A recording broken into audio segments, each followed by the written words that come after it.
दोस्तों, किसी भी राज्य में चुनाव जीतने के बाद जब शपथ ग्रहण समारोह होता है, अमूमन उसकी लिस्ट पहले तैयार हो जाती है। ये सब जानते हैं। बिहार में भी हुआ होगा, ऐसी तो बात नहीं है। लेकिन अचानक से एक ऐसा घटनाक्रम घटा जिसने हर किसी को हैरत में भी डाला और बीजेपी को फंसा दिया। दरअसल हुआ यह कि एक एक करके तमाम मंत्री, नीतीश कुमार मुख्यमंत्री, फिर डिप्टी सीएम के तौर पर या जैसे भी समझिए कैबिनेट मंत्री के तौर पर आकर सम्राट चौधरी, विजय सिन्हा सब शपथ ले रहे थे। शपथ शपथ शपथ शपथ। तब तक मंच पर अचानक से एक शर्ट, बहुत सादा शर्ट और एक जींस पहन के लड़का चढ़ जाता है। आरिफ मोहम्मद खान जो बिहार के राज्यपाल हैं, उसे भी शपथ पढ़ा देते हैं। वो भी शपथ ले लेता है मंत्री पद की। लेकिन जब उसको लेकर खुलासा हुआ तो हर कोई हैरत में पड़ गया। आखिर ये है कौन? ना ये विधायक, ना ये चुनाव जीता, ना ये एमएलसी। हाँ, एमएलसी भी नहीं है वो, ना विधायक, एमएलए और ना एमएलसी है। फिर वो शपथ लेकर निकल लिया। ये कौन है? जरा चेहरा भी दिखाऊंगा। और बीजेपी इस पूरे मसले पर घिरती कैसी नजर आई है वो भी आपको दिखाने जा रहा हूं। क्योंकि अब तो थोड़ी देर पहले मैंने खबर दिखाई थी, जब चिराग पासवान ने कहा था मुझे डिप्टी सीएम बना दीजिए, तब इधर उधर की तमाम तरह के तर्क दिए जा रहे थे। लेकिन अचानक से एक व्यक्ति जो ना एमएलए है ना एमएलसी, उसे शपथ कैसे दिलवा दी गई? कौन था ये? दिखाऊंगा। नमस्कार, मैं हूं प्राजपल गौतम और आप देख रहे हैं न्यूज सर्किल। दो चेहरे ऐसे नजर आ गए अचानक मंच पर जिसको लेकर हड़बड़ी। एक तो ऐसा जैसे आप यकीन मानिए, देख लेंगे तो आप खुद कह देंगे ये क्यों इन्होंने शपथ ली। कौन है ये व्यक्ति?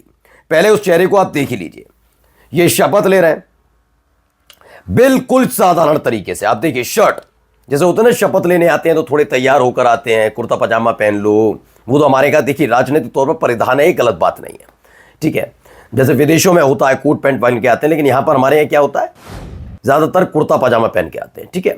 तो यहां पर क्या है कि नहीं, नॉर्मल, बिल्कुल नॉर्मल। और लग ही नहीं रहा कि शपथ लेने वाला कोई मंत्री है। लग रहे हैं, कहीं से देखकर बताइए, ये ऐसा लग रहा है जैसे कोई छात्र संघ का व्यक्ति है जो वहां पर खड़े होकर पढ़कर कोई चुनावी भाषण दे रहा हो, किसी यूनिवर्सिटी का हो, किसी कॉलेज का हो, है ना। लेकिन जैसे ही इस लड़के के बारे में खुलासा हुआ कि है कौन, हर कोई हैरत में पड़ा। दरअसल ये ना तो विधायक है, ना ये चुनाव जीते, और ना ये किसी भी मतलब एमएलसी भी नहीं, विधान परिषद और विधानसभा दोनों में से किसी के सदस्य नहीं है। दरअसल इनका नाम जो है, नाम है दीपक प्रकाश। ये दीपक प्रकाश ने किस हैसियत से आकर नीतीश सरकार में मंत्री पद की शपथ ली, वही दिखाने जा रहा हूं। यह शपथ ले रहे दीपक प्रकाश किसी भी सदन के सदस्य नहीं है, एमएलए और एमएलसी दोनों में से भी। फिर भी ये मंत्री बने क्योंकि उपेंद्र कुशवाहा जी के बेटे हैं। यह परिवारवाद की श्रेणी में आता है कि नहीं? क्या इन लोगों को सिर्फ आरजेडी में परिवारवाद दिखता है? इसे लेकर सवाल उठने लगा है। देखिए, एनबीटी की भी खबर है, बिहार में इस पार्टी के 5 विधायक फिर भी शपथ ली एक विधान परिषद पार्षद ने। जानिए एमएलए को क्यों नहीं मिला मंत्री बनने का मौका। इसको लेकर अब नाराजगी चिराग पासवान में भी हो सकती है, क्योंकि जब चिराग पासवान ने खुद के लिए कहा, चूंकि वो एक सांसद है, तो एक सांसद के नाते उनकी डिमांड को दरकिनार कर दिया। नहीं, तमाम तरह के तर्क दिए गए होंगे, आप विधान परिषद विधानसभा के भी नहीं है, अगर आप वहां से सांसद के तौर पर छोड़कर आते हैं तो एक सांसद कम हो जाएगा, फिर उपचुनाव होगा। बहुत सारी कहानियां सुनाते हैं बीजेपी वाले। लेकिन क्या यहां कहानियां सुनाई गई होंगी? नहीं। दरअसल ये उपेंद्र कुशवाहा, जिनकी पार्टी आरएलएम, उनके बेटे हैं उपेंद्र कुशवाहा के। उपेंद्र कुशवाहा की पार्टी को 6 सीटें चुनाव लड़ने के लिए मिली थी, जिसमें से वो 4 जीते थे। 4 में से उन्हें अपना एक भी विधायक ऐसा नहीं दिखा जिसे मंत्री बना सके। बनाया किसे? अपने बेटे को, जो ना एमएलए ना एमएलसी है, जबकि उनकी खुद की पत्नी एमएलए बनी है अभी। फिर भी अब बिहार में इस पार्टी के 5 विधायक फिर भी शपथ ली एक बार। ये अलग मसला है, अभी दिखाता हूं इसका ही मसला। देखिए उपेंद्र कुशवाहा के लिए क्या लिखा है। अनिल लिखते हैं, उपेंद्र कुशवाहा को बीजेपी ने बिहार में 4 सीट दी थी, जिसमें से एक पर उन्होंने अपनी पत्नी को टिकट देकर विधायक बनवा लिया। अब उपेंद्र कुशवाहा को बीजेपी ने 4 नहीं 6 सीटें दी थी। माफी चाहूंगा, अनिल ने गलत लिखा है। उपेंद्र कुशवाहा की पार्टी को बीजेपी ने 6 सीटें दी थी, जिसमें से एक पर उन्होंने अपनी पत्नी को टिकट देकर विधायक बनवाया। अब बिहार में बीजेपी ने उनकी पार्टी को एक मंत्री पद भी दे दिया है। कुशवाहा ने अपनी पत्नी को मंत्री नहीं बनाया, जो विधायक है। जानते किसे बनाया? बेटे को, जो ना एमएलए ना एमएलसी। कुशवाहा ने अपने बेटे को मंत्री बनवा दिया, जबकि कुशवाहा का बेटा किसी सदन का सदस्य नहीं है। उपेंद्र कुशवाहा खुद राज्यसभा सदस्य हैं ही। अब सोचिए, उपेंद्र कुशवाहा राज्यसभा सदस्य, पत्नी विधायक और बेटा मंत्री।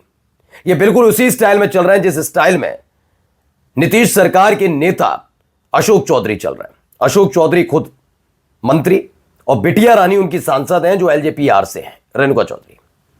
ठीक है, दोनों की दोनों। बाकी बिहार के कुशवाहा समाज को यकीन है कि घर परिवार का कल्याण करके उपेंद्र कुशवाहा जब थक जाएंगे तो किसी ना किसी दिन कुशवाहा समाज के लोगों का भी भला ही कर देंगे। वो बात अलग है कि जब ये मसला उठता है तो अखिलेश यादव के पूरे चार्ट को दिखाया जाता है। मुलायम सिंह यादव ये, उनके भाई शिवपाल ये, रामगोपाल यादव ये, रामगोपाल के ये, शिवपाल के बेटे ये, अखिलेश यादव ये, अब ये उनकी पत्नी वो भी सांसद, ये सांसद, वो सांसद, यहाँ सांसद, ये सांसद, तमाम। लेकिन जब मुलायम सिंह यादव की दूसरी पुत्रवधू यानी दूसरी बहू की बात होती है अपर्णा की, तब कोई बेल ऐसी दिखाई नहीं देती।